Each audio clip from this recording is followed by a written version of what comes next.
I live in Boston, America. My name is Sarah, and I am telling this in my own voice because I am done letting anyone else explain me. On the evening of my parents' 27th anniversary, the wind off the harbor slid under my coat.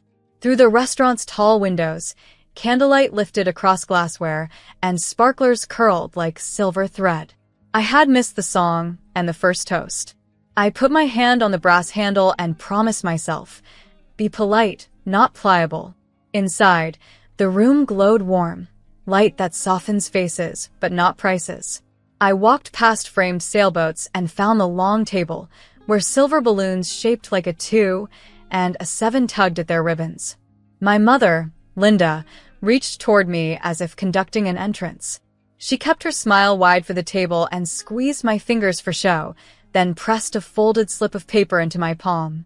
My father, Robert, lifted his glass a half-inch, as if toasting the word finally. My sister, Chloe, sat with one ankle hooked over her knee, phone tilted to catch the flattering light. 2 neighbors from Providence had come for the party. They clapped when I slid into my chair. The last one to the party pays the bill, Chloe chimed, bright as a commercial. My mother's smile did not change, but her eyes did, sharpening the way eyes do when a plan lands as planned. I opened the paper. The bill listed its triumphs in crisp type.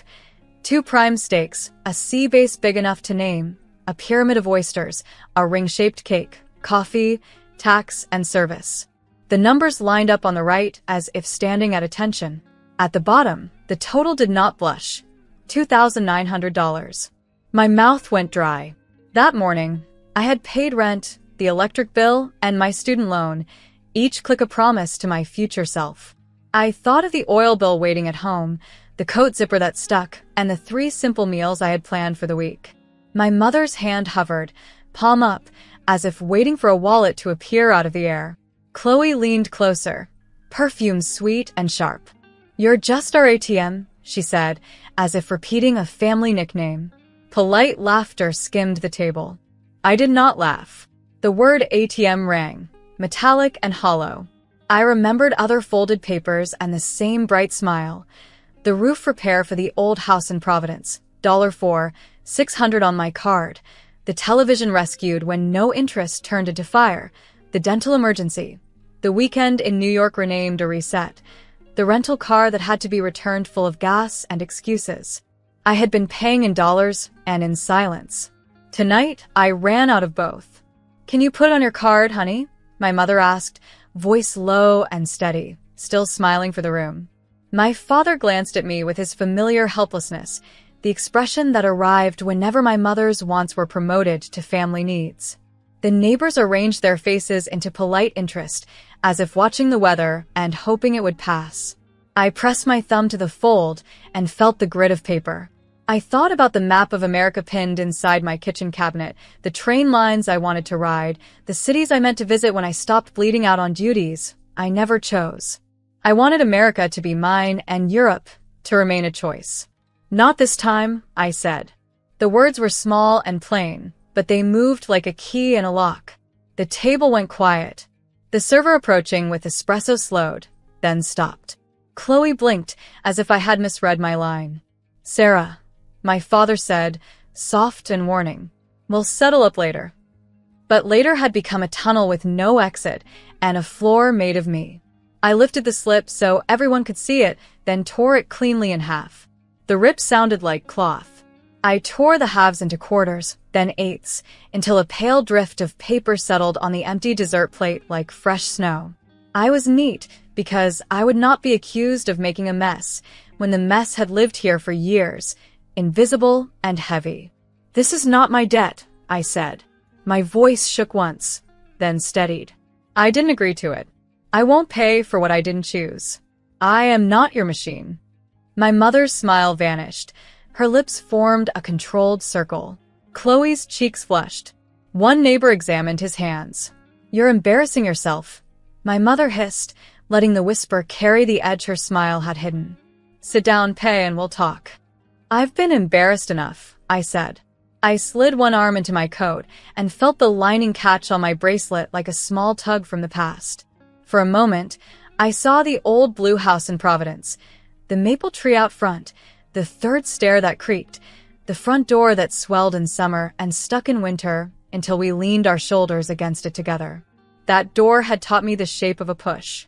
I thought about Europe, still a postcard on the inside of my mind, and how I might go one day, but how my life was here in America and how the first trip I owed myself was simply from habit to honesty. My chair scraped the floor as I stood. I wanted to say something graceful that would let them keep their dignity, but I was fresh out of favors. "Good night," I said. Figured out together. The server stepped aside with visible relief, as if I had lifted a tray from her hands. Outside, the wind met me like cold water, then clean. I stood a moment and listened to tires hiss and gull cry, the tide tapping its knuckles against wood. The city did not care what I had refused. It only kept breathing. I turned toward the station. Each step sounded like a sentence I owed myself. I had chosen my name over their comfort, my future over the habit of yes. The night felt like air, not judgment, and I kept walking. The call came a week later while I was at my desk, trying to fix a spreadsheet that kept breaking. My phone buzzed with an unknown number from Boston. I almost sent it to voicemail, but something in me said answer. A calm voice spoke when I did. "This is Stephen Harris from Seaport Bank. Is this Sarah?" I said yes and sat up a little straighter. He cleared his throat and said, "We need to discuss several loans in your name." My stomach dropped, the way an elevator drops when you think it will stop, and it doesn't. "What loans?" I asked. He read the figures in a steady tone. A $38,000 personal loan, a $12,500 credit line, and a $9,200 store card. All opened within the last 6 months, he added, as if listing items in a tidy box. None of them was mine. I could hear my own breath in the quiet that followed. I told Stephen there had to be a mistake. He did not sound shocked, only careful. "If it's not you," he said, "you should come in with your ID so we can review the files." He gave me a time that day. I told my manager, Henry, that I had to step out for something urgent. He looked at my face and did not ask for more. On the walk to the branch, I kept replaying his words. I tried to think of some mix-up, a number typed wrong, a card cloned for a tank of gas. But the numbers were too big, and there were 3 accounts, not one. The air felt thin. I told myself to focus on what I could do next. In America, paper speaks. If the paper was wrong, I would show it. The Seaport Bank branch smelled like lemon cleaner and printed forms. Stephen Harris met me in the lobby. He was tall, in a navy suit that had seen many long days. We shook hands and sat at a desk behind a glass wall. He pulled up my file and then slid a stack of copies toward me. "These are the applications," he said. I saw my name. I saw my address. I saw a signature that tried to be mine and failed. My real signature has a quick hook on the end and a clean line at the end. This one sagged, as if it did not know where to stop. There were photocopies of an ID that looked like mine at a glance, but did not stand up to a second look. The photo was older. The font was off. Stephen watched me study the pages. "You're sure this isn't you?" he said. "I'm sure," I said, and I heard my voice steady itself. We went line by line.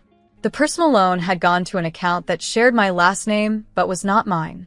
The credit line had paid a medical bill I had never seen. The store card had shipped a giant television and a fancy sound system to my parents' house in Providence, the same gray house where I once counted the maple leaves on late summer days. There were delivery notes and a signed receipt with my name. The strokes were slow, careful, wrong. "We can flag this as suspected fraud," Stephen said. "But you should also file a police report and freeze your credit. It will help when we reverse charges and when this goes to court." He printed an internal memo that said, "Customer reports identity theft, signatures inconsistent, documents appear altered." It felt like reading a report on a stranger who lived inside my name.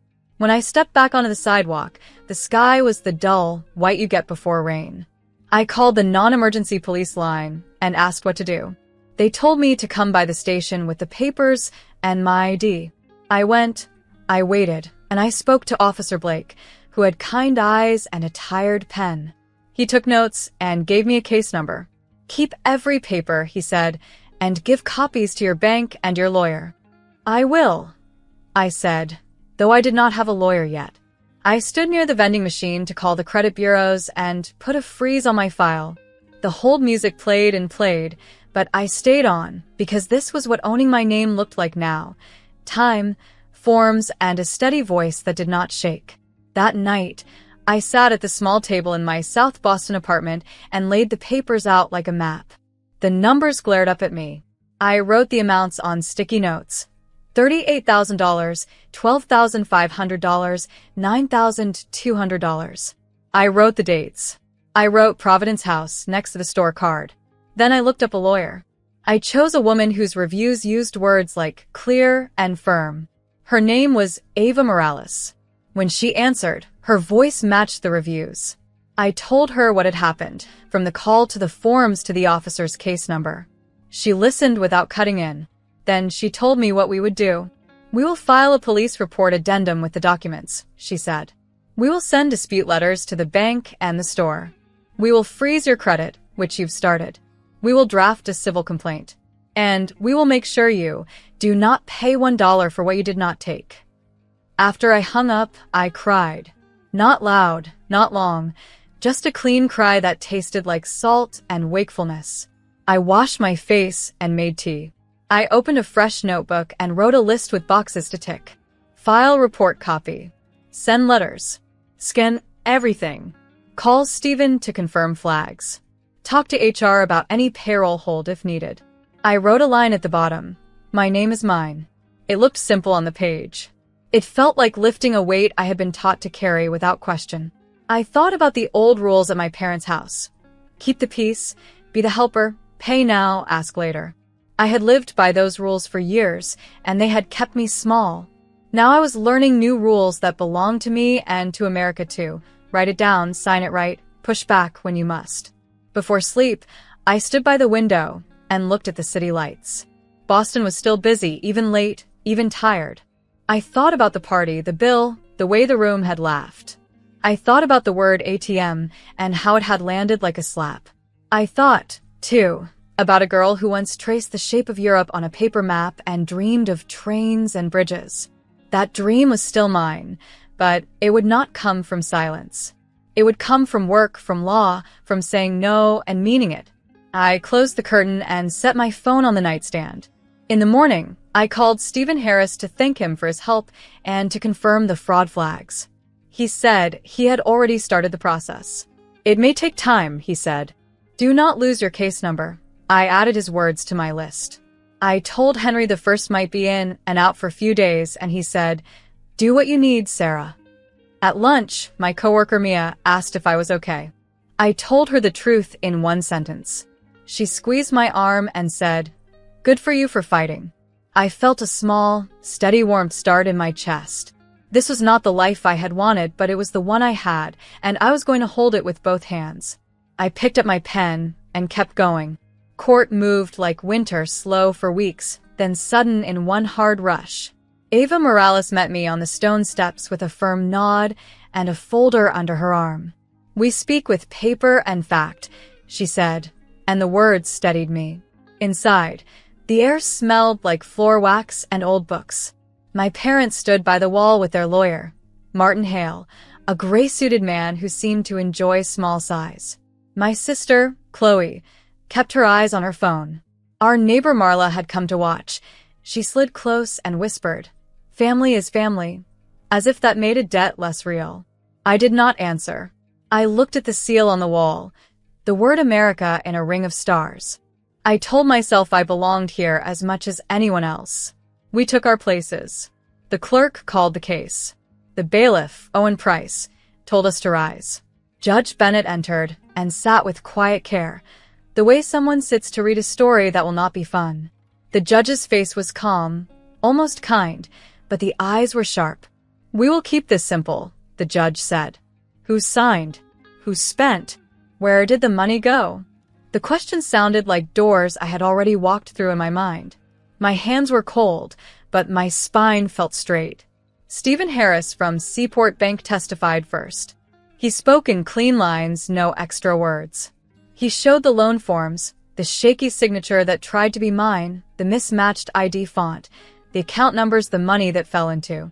He pointed to the addresses for the store card shipments, a television and a sound system delivered to the gray house in Providence, the house with green shutters and a maple tree out front. The delivery slip carried my name in slow, careful strokes that were not my own. Stephen did not look at me for comfort or at my parents for blame. He looked at the paper and let the paper speak. Ava asked short questions. Is the signature consistent with the one on the bank's file for Sarah? No. Did the funds enter an account held by Sarah? No. Did the store card goods go to her apartment in Boston? No. Then she made the record clear with dates, amounts, and copies. $38,000 personal loan. $12,500 credit line. $9,200 store card. She set them in a neat row, like stones across a stream. I kept my eyes on the judge and breathed in counts of 4. When it was Martin Hale's turn, he leaned back as if this were a talk at a dinner party. He said words like misunderstanding and support. He said I had always helped my family and that this was no different, just larger. He asked Stephen if banks ever make mistakes. Stephen said yes, but not this one. Then Martin asked me if I loved my parents. The room pressed in. Love is not a signature, I said. My voice was soft, but the line felt strong. He asked if I had ever paid bills for the house in Providence. I said yes when I agreed and when I could, but I had not agreed to these loans. He tried to make my old kindness into consent. Ava rose and said, "Objection." The judge said, "Sustained." Ava brought me a copy of my real signature on file. She asked me to explain how I signed my name. I spoke about the quick hook on the N, the light lift before the last letter, the way my hand ends clean, not sagging. I said the forged line looked like someone learning from a picture, not from years of habit. It felt like a small thing to say out loud, but it was true, and truth in this room was the only tool I had. I thought of America again, not just a word on a seal, but a promise that a name can be kept. Judge Bennett took time, then spoke in measured phrases. The evidence shows identity misuse, unauthorized accounts, and goods shipped to an address not belonging to the plaintiff, the judge said. The bank's internal notes and the police report support the claim. The signatures are inconsistent. The funds did not flow to the plaintiff. The court finds for Sarah. The judge's pen moved. Restitution in the amount of $59,700 to the bank and the store, to be paid by the defendants. Civil fines for fraud and misuse totaling $10,000. Costs to the plaintiff. The numbers hung in the air like bells. Ava squeezed my hand once, hard. Stephen Harris nodded, a small nod that said he had seen this before and wished he saw it less. My mother covered her mouth. My father stared at the table with a blank face that looked like sleep. Chloe flushed red, then white. Marla sat very still, as if nursing the thought that love can live with truth. The bailiff called the next case. In the hallway, Martin Hale told my parents they could appeal, but his voice lacked heat. The paper had done its work. A week later, the notices started. Liens stacked up like bad mail. The old debts beyond the fraud, late taxes, a second mortgage, came due now that the shine had worn off. They could not pay. The house that had held us for so long was scheduled for auction. I went to Providence on a clear morning that smelled like cut grass. The gray house looked smaller than in my memory. The maple tree stirred, as if it knew us all by name. People stood on the sidewalk with bitter cards. A woman with a clipboard read the rules. I saw the dent on the porch rail, where I had once parked my bike too hard. A man in a denim jacket opened at $250,000. Another voice said $280,000. I lifted my card and said $295,000. My hands did not shake. The denim jacket man said $300,000. I said $310,000 and felt the number land in my chest like a weight I could lift. Sold, the auctioneer said, and the gavel fell. The sound was not loud, but it carried. I did not cheer. I did not cry. I signed papers while the sun slid higher. The clerk handed me the receipt and the temporary deed. The numbers were plain, the ink still wet. I walked to the sidewalk, put my palm on the porch post, and felt the grain of the wood I had once painted as a teenager for $20 and pizza. I did not feel triumph. I felt clean. When the sheriff posted the notice to vacate, my mother stepped out the door. Her hair was set just right, the way it had been for every holiday. "You would do this to us?" she asked, as if I had built the storm. My father stood behind her, smaller than I remembered. For a moment, I saw them as people who had made bad choices and then hid inside my name. I could see their fear. I could also see my life. "You did this to me," I said. My voice was not loud. It did not shake. "I won't carry it anymore." We stood like that for a few breaths. 3 people on a porch, a maple tree in the wind, a house changing hands under an honest sky. Then I stepped back and let the law do its work. I had chosen the hard road and walked it. In America, a name can be broken and be made whole again. I lifted the deed, felt its weight, and turned toward the door I had just won and would soon make new. I changed the locks the first morning the house was mine. The old key fought me the way it always had, then gave up with a sharp click. I walked through each room in slow steps, touching door frames and window latches, like I was learning a new language. The kitchen window is still stuck halfway up. The living room showed a pale rectangle where the giant TV had been. Dust lay in a soft line on the mantel where picture frames once sat. I opened the back door and let a square of cool air move across the floor. This was my house now. I was not the woman who paid a $2,900 bill to be mocked. I was the woman who held the deed. I made a list and started with the roof. Grace Parker, the contractor, showed up with a notebook and a calm look. "We can do this in a week if the weather holds," she said. Noah Reed, the plumber, checked the basement pipes and nodded at the old boiler like it was a neighbor. I signed simple, clear contracts. We set a budget: $6,800 for the roof patch and gutter work, $1,200 to fix the locks and add a deadbolt, $900 for the kitchen sink, and a small leak behind the tub. I paid deposits and kept every receipt in a zip bag. I had learned the hard way that paper is proof. Workmen came and went in clean lines. Hammers tapped, ladders hissed against siding, and a soft smell of new wood rose in the hall. The first night I slept there, the house spoke in old house sounds. Heating pipes ticked. The maple tree brushed the siding like a hand at the window. I kept the spare room shut and simple. My old bedroom stayed plain. A bed, a desk, a lamp, one clean drawer for the past and the rest for the future. In the living room, I placed a sofa, a chair, and a table big enough for work and dinner. I chose a soft white for the walls and a deep blue rug that did not try to impress anyone. I kept a rule for myself and wrote it on a card above the desk. My name is mine. My money is mine. My peace is mine.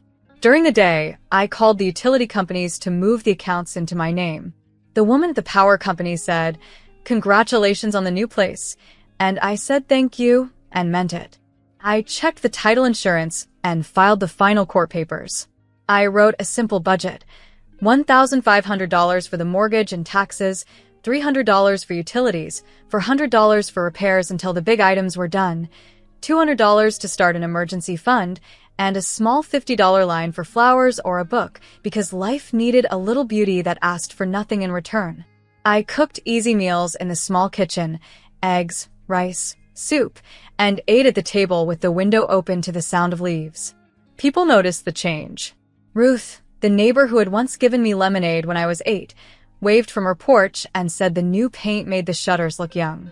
The mail carrier, Jordan, learned my name fast and said he liked the maple shade in summer. On a Saturday, I dragged a box of old things into the yard: faded cards, broken cords, a stack of bills with my name from years when I said yes too fast. I kept 2 photos, one of me on a bike, one of the house in winter. The rest went into a contractor bag, and I tied the plastic with a hard, simple knot. Cleaning felt like law and like mercy at the same time. My parents tried to call. The first time, I let it ring. The second time, I answered and spoke one line: "Send all words in writing to my lawyer, Ava Morales." My mother said my name the way she used to say dinner is ready, as if I might come running. I did not. I wrote a short letter through Ava that said what I could offer. No contact beyond mail about legal matters, no money, no open door. It felt cold to write it. It felt warm to mail it. Some losses ask you to walk backward. I chose not to. I could miss the idea of a family and still guard my front step. Those two truths could live in one small chest without tearing it apart. On clear evenings, I drove to New York City and sat on a bench near the river. People moved like a strong tide, fast, bright, full of plans. I would watch the water and think about a girl who once traced train lines on a paper map of Europe and dreamed of bridges and stations. I might go one day, I told myself. When I do, I will pay with my own card and choose my own seat. Until then, my story is here, in America, in a gray house with green shutters and a maple tree that keeps its own steady time. I have work to do and a life to keep clean. The porch needed paint, so Grace and I chose a simple gray. We sanded the rail where my bike had left a dent years ago and filled the mark, not to pretend it never happened, but to make room for what comes next. Noah swapped the rattling kitchen faucet for a plain one that did not sing. I hung a small bell by the back door, the kind that rings once when you come in and once when you go out. I liked the sound. It made leaving and returning feel like choices I owned. Friends asked if I missed my family. I said I missed who I thought they were. That is different. On Sunday mornings, I brewed coffee and read the paper at the table while the light moved across the floor. I sent $100 to a local clinic fund each month and labeled it "Thank you for rules." I kept a folder for the case with tabs for bank letters, court orders, and the final receipts. At the back, I slid one photo of the auction day, the porch post under my palm, the sun on the steps, the look on my face that said I was done being someone's open wallet. That look helped on hard days. One night, I stood in the doorway between the hall and the living room and said the thing I had learned aloud, just to hear it. They took my name, I took it back. The words were simple. They were also true. The house held the sound, and then let it go. My life did not need grand gestures. It needed clean choices, honest bills, and doors that closed when I told them to. I turned off the light and listened to the maple leaves brush the siding like quiet rain. When people ask how it ended, I tell them it did not end. It turned. The fight was the hinge. The law was the tool. The house is the proof. I did not throw my life away to keep a lie. I walked out once, and then I walked home.